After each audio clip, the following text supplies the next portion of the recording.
Hi guys, this is Ranjit, and in this video I'll be doing the review of this OnePlus 13R smartphone. And guys, this is a retail unit that I had purchased, and I had posted my initial impressions of this smartphone about 3 weeks ago, and I've used now this one with my primary SIM for over 2 weeks.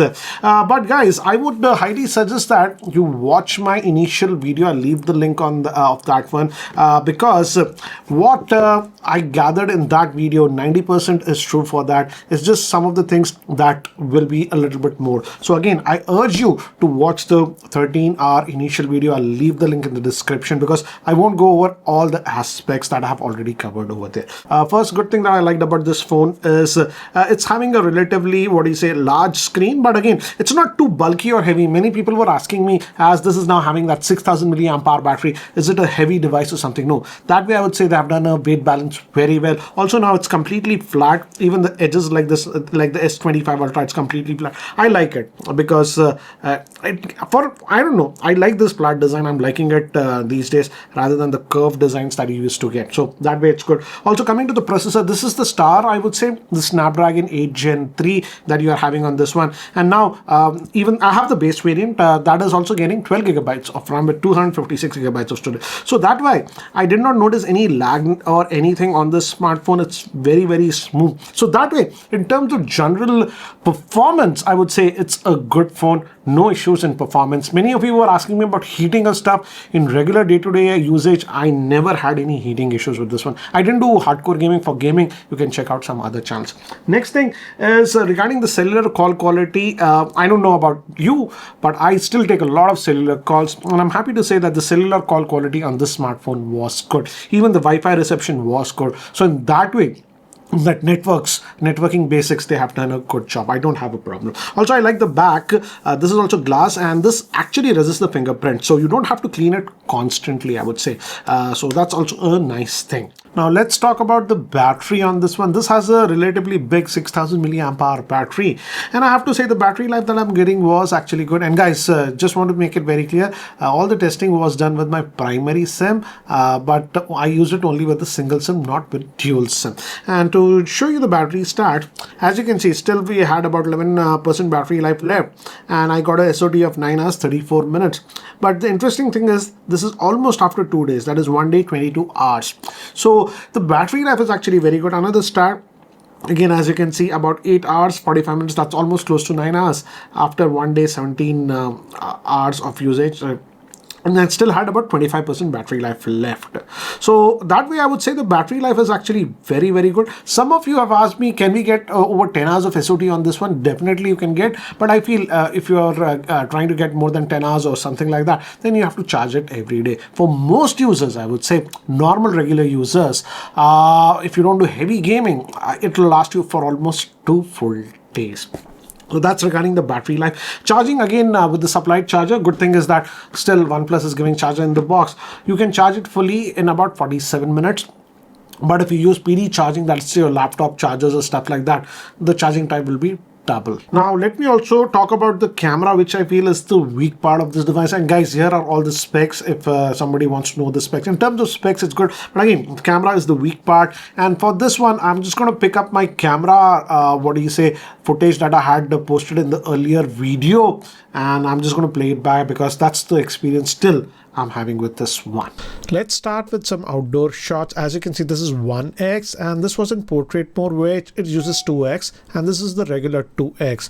With the primary camera also, you can get that natural background blur because of that f1.8 aperture. This is again with the main regular lens, and this was with ultra wide. Again, one more example, regular lens, and this is with ultra wide. And again, this is in artificial lighting main lens, but in artificial lighting with the ultra wide, as you can see, colors get messed up.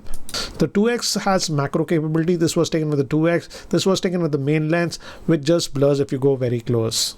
Now in indoor lighting, and this was taken with the main lens, and now I use the 2x lens, which has better macro capabilities. Selfie taken with the strong backlight coming from the background, and this is with the portrait mode, and I feel it did actually a lot better job than I expected. Now pics taken in shadowed area, and I feel the front facing camera is doing a pretty good job, and here I enabled the portrait bokeh mode, and here also I feel the portrait mode does a good job with the front camera. Okay, now I'm recording the video at 4K at 30 FPS, and you can go to 4K with the rear facing camera, and I'm just going to walk down the steps to give you an idea how's the stabilization.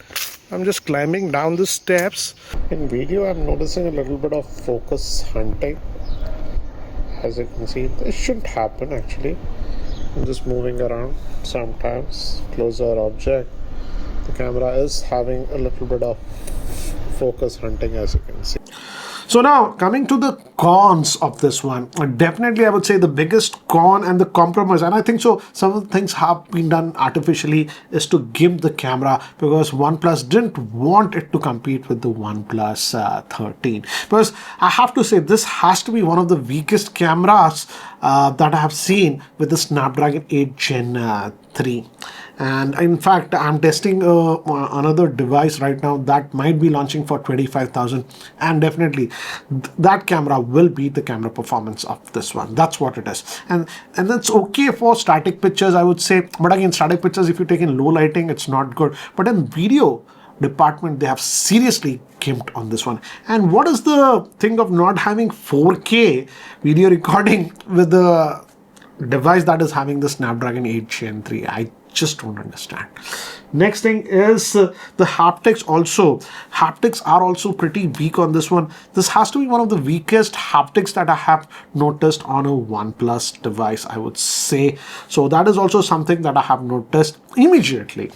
And also, coming to the extra bloatware, again, overall it's very nice UI, I would say. Again, very smooth, no lag or anything. But again, even now, this is indirectly a color OS. They just call it Oxygen OS, and they have started adding the phone manager, the what do you say, app store, a theme store, etc., just like what Xiaomi and Vivo do with their FunTouch OS.